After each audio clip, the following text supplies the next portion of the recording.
طلع البدر علينا من ثنيات الوداع. السلام علیکم ورحمۃ اللہ وبرکاتہ. الحمد للہ رب العالمین والصلاة علی رسولہ الکریم. ایک سوال پوچھا یہ گیا ہے کہ کیا امام کی اگر قرأت درست نہ ہو تو کیا اس کے پیچھے نماز ہو جائے گی؟ سب سے پہلے ذہن میں یہ بات رکھے کہ امامت بڑا ہی اہم منصب ہے. امامت ہر ایرا غیرہ کو نہیں دی جا سکتی، ہر کوئی کھڑا نہیں ہو سکتا.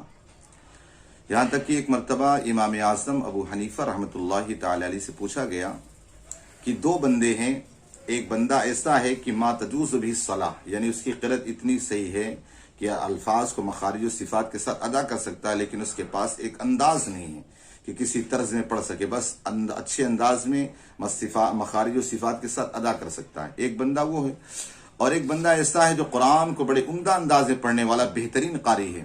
تو مصلی پر کس کو کھڑا کیا جائے؟ تو امام اعظم و حنیفہ رحمۃ اللہ تعالی فرماتے ہیں جس کی قرأت بہت اچھی ہو اسے آگے کھڑا نہ کیا جائے، بلکہ ما تجوز بھی الصلاۃ، جس سے نماز ہو جائے، جس کے مخارج و صفات سے الفاظ کو ادا کر سکتا ہو اور ساتھ ہی ساتھ مسائل کا جانکار و عالم، اسے کھڑا کیا جائے. اس لیے کہ قرأت صرف ایک رکن میں ضرورت پیش آتی ہے اور مسئلے کی ہر رکن میں ضرورت پیش آتی ہے، لہذا جو مسئلے کا زیادہ جانکار ہے اسے امامت پر کھڑا کیا جائے. آج ہوتا یہ کہ چند صورتیں یاد ہو گئی، انہیں امامت کے مسائل بھی، نماز کے مسائل سے بھی واقفیت نہیں ہوتی ہے اور انہیں مصلی پر کھڑا کر دیا جاتا ہے. تو اولاً تو یہ امامت بڑا ہی اہم منصب ہے، اسے ایسے بندے کو کھڑا کیا جائے جو اچھے انداز میں قرآن پڑھنے والا ہو مخارج و صفات کے ساتھ، اور ساتھ ہی ساتھ مسائل کی جانکاری بھی ہو.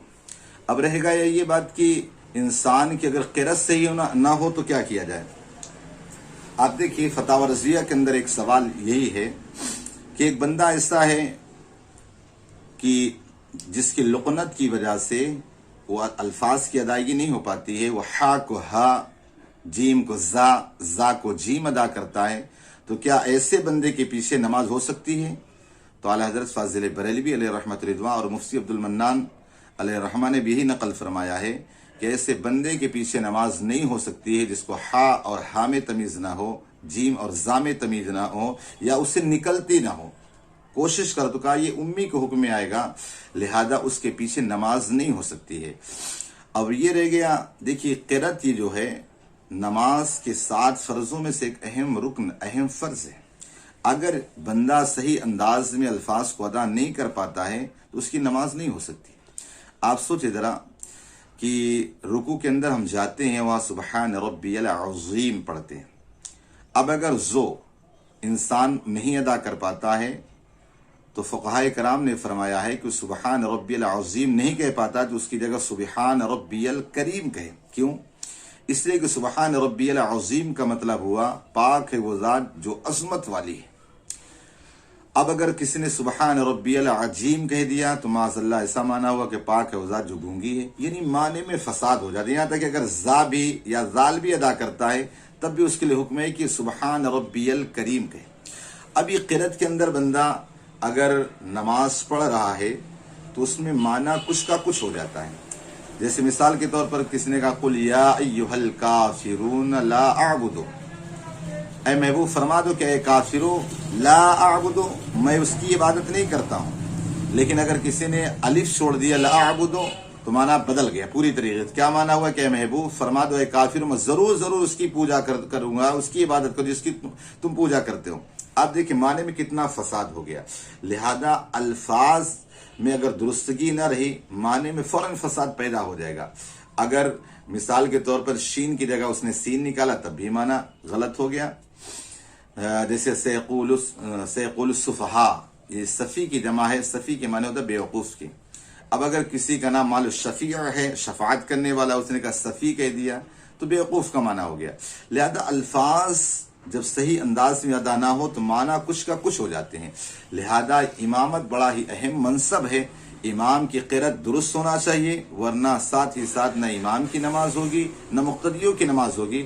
لہذا جو بھی ذمہ دار ان کی ذمہ داری بنتی ہے ایسے کوئی امام مقرر کیا جائے، یہ نہیں کہ بہت اچھے انداز میں قرآن پڑھنے والا ہو، یہ ضروری نہیں، کم از کم ما تجوز به الصلاۃ، مخارج و صفات کے ساتھ قرآن پڑھنے والا ایسا بندہ ہو، اس کے پیچھے نمازیں پڑھی جائیں۔ لیکن اگر اس کے الفاظ درست نہیں ہیں، الفاظ میں آگے پیچھے ہو جاتا ہے، یا زا کا جا پڑھ رہا ہے، شین کو سین پڑھ رہا ہے، سواد کو کچھ اور پڑھ رہا ہے، اس صورت میں اس کی نمازیں نہ خود کی ہوں گی نہ اس دوسرے کی ہو سکتی ہے۔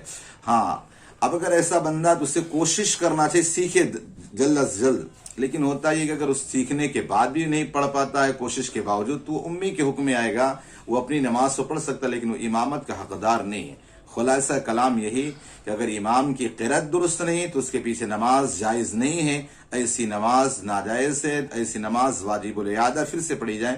لہذا امام اسی کو رکھا جا سکتا ہے جس کی قرأت اچھی ہو، جسے مسائل کی واقفیت ہو، وہی امام بن سکتا، باقی دوسرا امام نہیں بن سکتا ہے۔